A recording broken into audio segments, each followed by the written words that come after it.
Tout a commencé avec ce sentiment de solitude et surtout de trouver sa place en se disant putain, elle existe bien, putain, mais elle est où? Et finalement, ce sentiment, cette intention, s'est transformé en addiction ou en cycle pour aller chercher des communautés, trouver, kiffer et s'en aller. Et puis, il y a des moments où tu arrêtes de chercher et où tu arrêtes de te perdre. Et c'est peut-être ce qu'on va aller explorer dans ce dernier épisode. Salut à toi, c'est Tonton Pascal et aujourd'hui, on va terminer cette série sur l'origin story de Tonton Pascal et les communautés. Et voilà, on a parlé, voilà, dans cette intro, tu vois, on a refait un peu le parcours. Et donc là, aujourd'hui, je vais te parler de ce qui s'est passé après la fin, tu vois, de la communauté dans laquelle j'étais, et surtout dans la communauté dans laquelle j'ai rencontré mon maître. Et pour le coup, tout aurait pu s'arrêter. J'aurais pu, tu vois, me dire, putain, franchement, la seule fois où j'entre dans une communauté où je commence à kiffer, putain, elle s'arrête. Putain, mais franchement, c'est pas possible. Je suis vraiment mal tombé. Mais ça aurait pu se terminer ainsi. Mais quelques mois plus tard, il se trouve que Jean-Michel, il décide de relancer la communauté. Et par contre, tu vois, le souci, c'est que donc on va la relancer, mais on voulait la relancer au départ, tu vois, avec les 4000 personnes qui ont constitué la communauté, tu vois. On voulait le faire, tu vois. On voulait vraiment le relancer. Bon, ça s'est pas passé comme prévu, puisque il se trouve que sur les 4000 membres à l'origine, on a juste pu récupérer que 500 contacts, et donc on dira pas merci à Circle, hein, puisque voilà, Circle a dit non, non, si vous voulez récupérer les 4000 membres, vous devez payer. Je fais c'est sympa, on va faire avec les 500 qui nous restent. Donc, on a décidé de relancer la communauté avec l'accord de l'ancien fondateur. Et donc, Jean-Michel a envoyé une campagne email en disant écoutez, on va relancer la communauté, mais elle va changer de nom. Et donc, si vous êtes d'accord, inscrivez-vous à la nouvelle adresse mail. Et donc, sur les 500 personnes qui ont été récupérées, il y en a 190 qui ont dit oui. Et donc, on s'est dit ok. Donc, Jean-Michel a dit de toute façon, euh, même avec 100 personnes, on l'aurait fait quand même. 190, c'est largement suffisant. Et donc, on s'est dit allez, c'est parti. On va tenter. Et puis, surtout, c'est un véritable challenge de relancer une communauté, surtout en plus, vu comment elle a vécu, vu toutes les péripéties par lesquelles elle est traversée.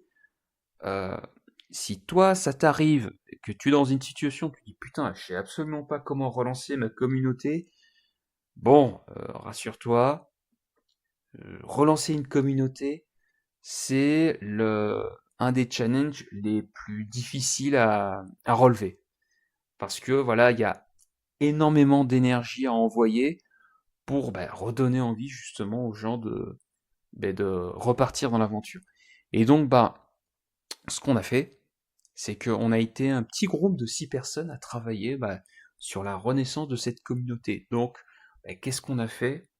Pendant des mois, on a retravaillé donc on a changé le nom, on a retravaillé sur le positionnement, sur le message, sur l'intention, on a retravaillé également qui on voulait dans la communauté, et puis on a commencé à installer des outils. Bon, on n'a pas mis des outils à plus de 4000 boules par mois, non, non, on n'a pas été jusque-là, mais on s'est dit on va refaire les choses correctement, on va remettre des outils, tu vois, extrêmement simples, pas coûteux, mais qui fonctionnent. Ils sont peut-être pas parfaits, mais ça fonctionne, et c'était ça aussi l'intérêt, c'est de se dire, on peut relancer une communauté même sans peu de budget. Parce que en fait, on avait le plus important, on avait la méthodologie et surtout on a reconstruit la communauté et on est vraiment parti à la base. Et on a commencé à la relancer. Et ce qu'on a fait surtout, c'est on a travaillé sur une série de mails pour relancer la communauté. Et aujourd'hui, je peux te le dire, la communauté, voilà, est repartie. Là, à l'heure où j'enregistre cet audio, on a animé, pour le mois qui s'est écoulé, on a animé 4 ateliers. Voilà, 4 rencontres se sont effectuées.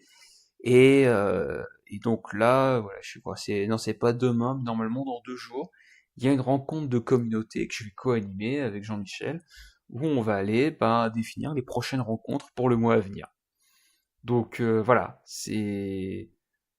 voilà, la communauté est relancée et aujourd'hui, je suis formateur et consultant en animation de communauté et donc c'est vraiment toute cette aventure que j'ai voulu te partager et t'expliquer finalement qu'est-ce qui m'a amené à faire tu vois tout ce que je fais en podcast, tu vois tous les épisodes dont je te partage.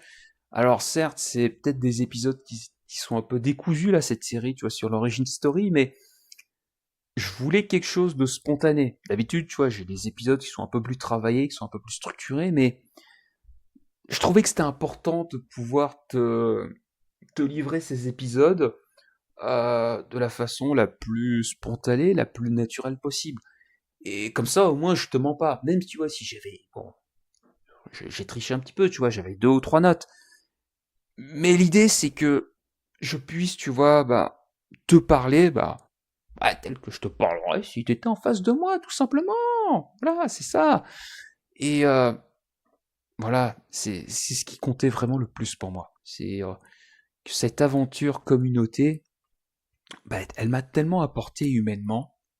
Euh, Comme tu l'as vu, j'ai pu comprendre en fait des mécanismes en fait que je traînais depuis des années, et notamment sur ce besoin, tu vois, de me dire putain, mais qu'est-ce qui fait que j'ai envie d'intégrer d'autres communautés? Et ça, tu vois, maintenant, aujourd'hui, j'ai une réponse. Tu vois, aujourd'hui, j'ai une réponse. Et le secret, je sais pas si c'est un secret, mais qu'est-ce qui fait qu'aujourd'hui, tu vois, j'ai trouvé ma place? Et que je me dis, putain, en fait, c'est ça que j'ai envie de faire.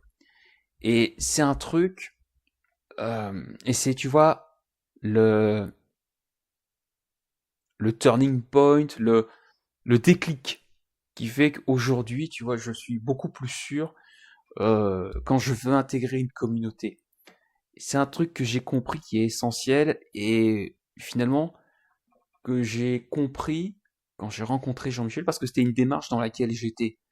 C'est au départ, trouver ma place, c'était une aventure solitaire.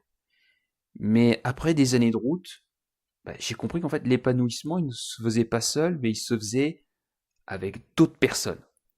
Mais comment trouver ces autres personnes? C'est vrai que c'est cool, tu vois. Comme le dit le proverbe, tu vois, tout seul on va plus vite, ensemble on va plus loin. Mais comment tu rencontres les bonnes personnes? Et j'ai une amie, Ariel, pour ne pas la nommer, qui dit souvent cette phrase. Les choses ne prennent pas du temps, elles prennent de l'alignement. Et je crois que c'est ça la clé. Qu'est-ce qui fait qu'aujourd'hui, je fais ce que je fais, tu vois, je fais cet épisode et je peux discuter avec toi. Et aujourd'hui, tu vois, j'anime des rencontres et je vais animer des formations, tu vois, dans les semaines à venir. Qu'est-ce qui fait que je fais ce que je fais? C'est parce que, en fait, putain, je kiffe. En fait, je kiffe ce que je fais. En fait, c'est tout con, en fait. Je kiffe vraiment ce que je fais et je me concentre sur ce qui me fait kiffer, ce qui me fait vibrer et ce qui me met en joie. Et c'est parce que je suis en joie que j'ai pu rencontrer, tu vois, quelqu'un comme Jean-Michel. Parce que c'est une démarche que je suis depuis plusieurs années maintenant. Et bon, il y a plein d'autres principes, tu vois, que je pourrais te citer, notamment, on va y aller détente, évidemment. Ou le rien foutre avant, rien foutre après. Mais bon, tu vois, tous ces principes, ça mérite des épisodes à part entière. Mais moi, ce que je veux que tu retiennes, tu vois, c'est aujourd'hui, et c'est aussi le but de mes accompagnements et de ce podcast, c'est que ce que j'ai compris, c'est que pour accompagner une communauté et pour animer une communauté, ça doit d'abord passer par ton propre alignement. Si t'es pas aligné, tu vas finir épuisé. Et moi, c'est ce que j'ai vu. J'ai vu tellement d'animateurs de communauté ou d'animatrices de communauté finir en burn-out parce qu'elles avaient tellement de choses à gérer. Et donc, moi vraiment, c'est vraiment le message que je veux que tu retiennes de ce dernier épisode, c'est les choses ne prennent pas du temps, elles prennent de l'alignement. Et voilà, ça fonctionne aussi bien pour trouver une communauté que dans toute ta vie. Et c'est ça le secret pour sortir, tu vois, du cycle, trouver, kiffer et partir. En fait, quand tu viens dans une communauté, tu viens pas parce que tu as quelque chose à combler, mais parce qu'en fait, c'est aligné avec ce que tu es, c'est aligné avec ton énergie, c'est aligné avec ton rythme. Une communauté, elle ne vient pas pour moi, elle vient pas aujourd'hui combler un vide, elle vient parce que c'est aligné avec ce que je vibre aujourd'hui. Et c'est ça vraiment le message que je veux que tu entendes aujourd'hui, c'est euh, sois aligné avec ton énergie, avec ton rythme et avec ce que tu es. Parce que c'est quand tu es aligné que les choses apparaissent. Enfin, que tes futurs compagnons de route vont arriver et peut-être même que les opportunités vont apparaître. Elles vont même émerger. Et vraiment, ça c'est, je crois, le truc le plus important que j'avais à te partager pour ce dernier épisode sur les origin story de Tonton Pascal. Et écoute, j'espère que cette série t'a plu. Voilà, euh, j'espère voilà que si t'as des questions, et donc si t'es sur YouTube ou sur notre plateforme, tu les mets en dessous, enfin, parce que ça fait toujours plaisir. Tu t'abonnes également. Et puis on se dit à très très vite pour de nouveaux épisodes. Parce que oui, c'est que le début. Je te dis à très très vite. Salut.